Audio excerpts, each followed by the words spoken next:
నా పేరు కిరాన్షి. నేను ఇప్పుడు కంప్యూటర్ గురించి చెప్పబోతున్నాను. ఫస్ట్ టాపిక్ ఏంటంటే ఇన్పుట్ ప్రాసెసింగ్, అవుట్పుట్.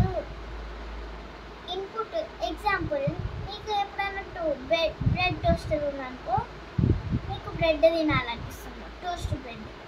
సో మనం ఆ టోస్టర్లో బ్రెడ్ పెడతాం కదా, అది ఇన్పుట్. Next output, processing.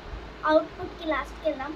కానీ ప్రాసెసింగ్ అంటే ఆ బ్రెడ్ వేడిగా అవుతుంది కదా, వేడిగా మన దగ్గరికి వస్తుంది కదా, సో వేడిగా అయ్యేది ప్రాసెసింగ్.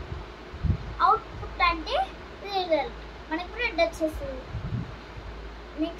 నెక్స్ట్ కంప్యూటర్ లెసన్ చూడాలంటే లైక్, షేర్, సబ్స్క్రైబ్ చేస్తేనే మంచిగా ఇంకో లెసన్ చెప్తాను. 3 లెసన్స్ ఉంటాయి, ఒక్క సబ్జెక్ట్కి 3 లెసన్స్ ఉంటాయి. సరే మరి, bye guys. See you in the next video. Bye.